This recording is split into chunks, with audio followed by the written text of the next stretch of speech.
Olá, amores, tudo bem?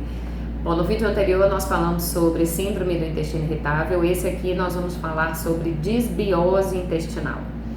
A disbiose intestinal hoje ela é algo muito comum de nós encontrarmos dentro de um consultório, porque ele é relacionado a maus hábitos alimentares. Ele é caracterizado pelo excesso no consumo de carboidratos refinados, de açúcares, consumo elevado de álcool, associado ao estresse, ao péssimo estilo de vida, a baixa ingestão de fibras. Então as pessoas hoje comem pouquíssimo, várias pessoas, não posso generalizar, mas as pessoas em geral estão diminuindo a ingestão de frutas e vegetais e talvez munidos pela pressa, enfim, né, por qualquer motivação que seja. Então, a disbiose, ela é uma doença caracterizada pelo aumento da permeabilidade do intestino. O que é a permeabilidade? Ele perde a capacidade de aderência, e eu fiz um desenho, eu vou mostrar daqui a pouco para vocês, e nessa perda da aderência celular, de célula com célula, começa a passar pelo intestino o que não deveria. Então, por exemplo, bactérias patogênicas que fazem parte do intestino, que fazem parte da flora bacteriana e que devem ficar no intestino, começam a passar por meio dessa permeabilidade e vão para a corrente sanguínea, e com isso desenvolvem diversas doenças. Para vocês entenderem direitinho, eu vou mostrar um desenho. Eu sou péssima com desenho, tá, gente? Sou péssima.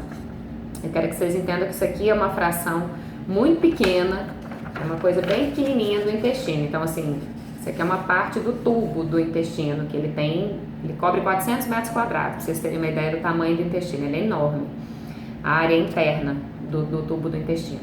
Então, aqui é uma parte do tubo do intestino. Ele é composto por diversas células justapostas. Então, são bastante células. Gente, isso aqui tudo é assim, microscópico, né? Então, isso aqui tá ampliado.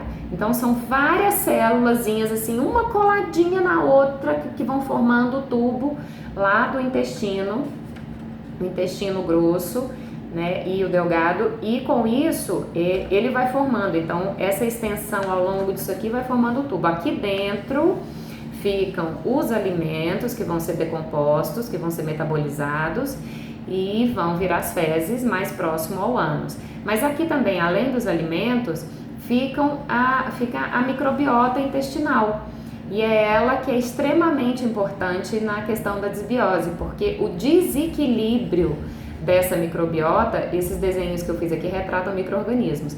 Quando tem um desequilíbrio nessa microbiota, é que a gente vê um problema muito grande no paciente.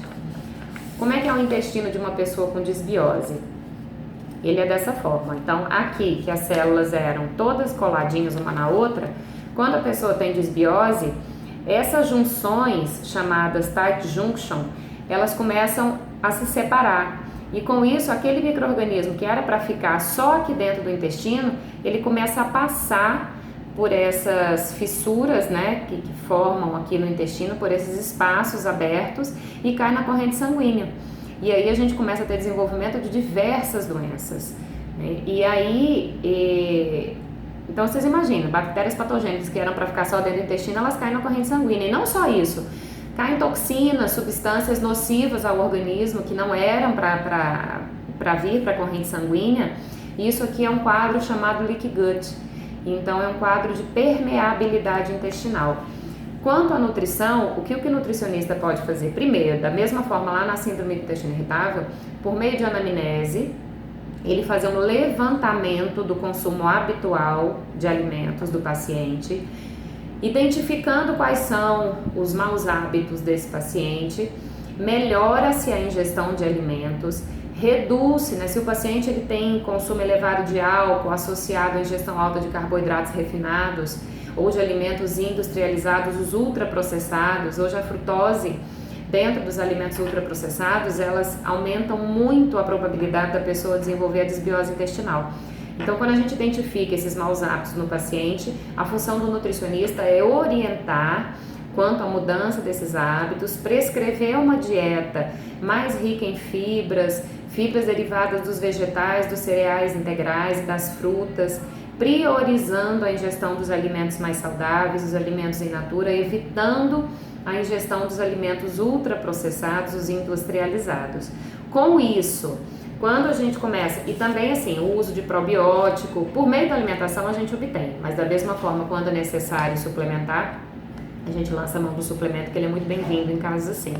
Você pode suplementar probiótico, suplementar fibra, a própria glutamina, de novo, ela entra aqui, mas como suplementação e não é para todo mundo, lembrando, sempre a individualidade deve ser levada em consideração. Então, com todo o cuidado que o paciente tiver com a alimentação, sendo bem orientado pelo nutricionista, ele consegue sair desse quadro aqui do leaky gut, né, esse quadro de aumento da permeabilidade intestinal, recuperando o intestino para que ele fique assim novamente. Espero que vocês tenham gostado, que vocês tenham entendido. Qualquer dúvida, me mandem. Tem sido muito bom gravar esses vídeos para vocês, viu? Um beijo!